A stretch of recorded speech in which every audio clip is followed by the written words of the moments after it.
We're going to return to the Olympics now and talk not about the sport, but about something else that seems to be capturing the world's attention and dividing opinion. And that is the spate of high-profile marriage proposals featuring athletes at this year's Games. It all started with rugby player Isadora Cirillo and partner Marjorie Anya. They were the first to steal the show after getting engaged in front of fans. Then it was these two, the Chinese diver Qin Kai, next to pop the question, asking for the hand of his she during her medal ceremony. And then Britain's dressage gold medalist Charlotte Dujardin's fiancé wearing a T-shirt, asking if she was ready to marry him now. Now, they've been engaged for more than 4 years, and Charlotte says she is finally ready to set a date for their marriage. I'm joined by Daisy Amodio, founder of The Proposers, which is a marriage proposal planning service, and Charlotte Litton from the Telegraph newspaper. Good to have you both with us. Daisy, this is a very high-risk strategy in a very public place, I would have thought. Yeah. It is, but I think with the divers especially, they've been together 6 years and they've been training together for the Olympics for 4 years, so it's been their life for 4 years. So what better than to do it in a personalised way? For them, that is personalised. For maybe other people, it's not, but that's what they love and that's why they did it. It was very hard to tell, though, wasn't it, about her reaction? Well, exactly. There are some people, many people actually on social media saying he was stealing her moment. She'd trained so hard for this. Just let her enjoy winning a medal at the Olympics. I think that's the thing. I mean, to train for the Olympics is the biggest sporting achievement when you actually do win. So to have that incredible moment on the podium, then suddenly hijacked by somebody asking you to marry them, well, that's a lovely thing to ask. Didn't feel like quite the right time. What would you say to people who said, look, he was just simply shouting his love from the rooftops? I think that's a lovely idea, but you have to ask what the motivation is. Is that for her that he proposed in that way? Did he think, oh, I know what my girlfriend really loves. It's to be proposed to in front of tens of thousands of people in a stadium and millions around the world? Or did he think, oh, perhaps I'm going to look like a really great boyfriend for making this huge global declaration of love? I think you have to ask, why did they do it? And is that really the proposal that she wanted? There are some suggestions in China as well, Daisy, that they might have done it as a bit of a publicity stunt so they could become the next golden couple. I mean, there are many reasons, aren't there, to sort of propose in such a public way. I don't think that's the case, though. They looked so nervous. I don't think he was doing it for that reason. Well, I hope not anyway, and I hope after 6 years he knows what she would like. Not everybody would want to be proposed to in public. It's not for everybody, but he obviously wanted to tell everybody that he loved her, and he did it in a nice way. Are we living in a world, though, Daisy, where the demands on a proposal are so high, and obviously that's where you come in? Yeah, there is an expectation you're going to deliver this incredible proposal. I have a whole business on it, so we've arranged 850 proposals in less than 4.5 years, and it's because everybody wants more of a story these days. People used to just get down on one knee, but everybody wants to tell everybody what they did, and the first thing people do is put something on social media, so they want it to be nice.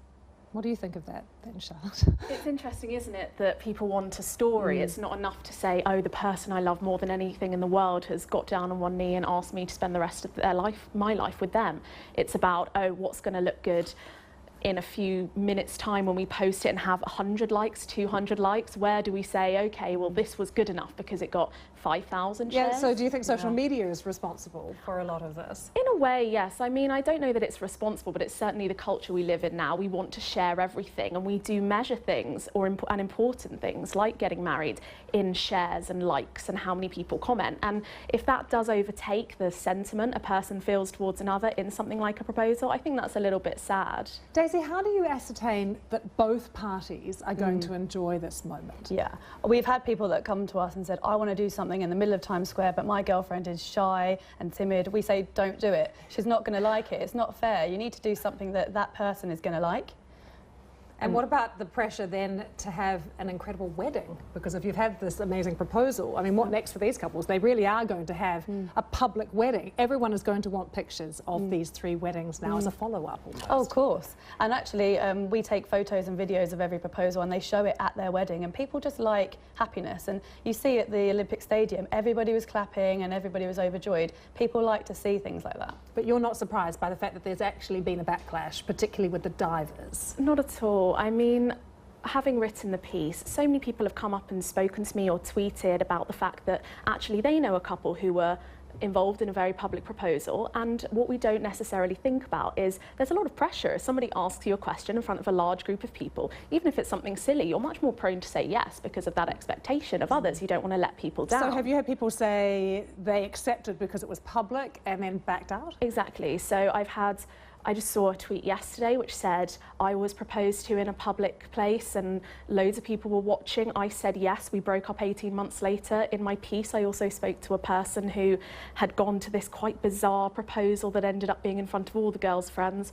She said yes very unconvincingly. The guy didn't even notice. He was so happy he had proposed in public, and then they split up as well. So the backlash hasn't surprised me that much, just judging by people's reactions. Daisy, your business is reasonably new, but are these marriages that tend to last? Do you hear stories? Well, we get invited to the engagement parties and weddings. So far, nobody has said no, which is great. And as far as I'm aware, everyone got married. But we take, great lengths to make sure that they are really in love, that she really is going to say yes before we do anything in public, because it's all about her that day. And if it goes wrong, then I just feel really bad for them.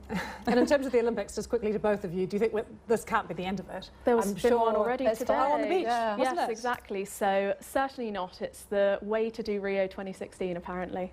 You agree? I agree. There's been 5 now, and it's such a special moment. They've trained for so long. It's the icing on top of the cake. Okay, well, I think opinion will still be divided on this, but it was good to have you both with us. Well, Rio making history when it's won its bid to host the Olympic Games, becoming the first South American city to do so. But once the athletes leave and the show is over, will the Games have any lasting effect? Chris Mitchell has been to see a new project in the shadows of the Olympic Stadium, located right under a freeway, which hopes to help develop Brazil's next generation of sports stars.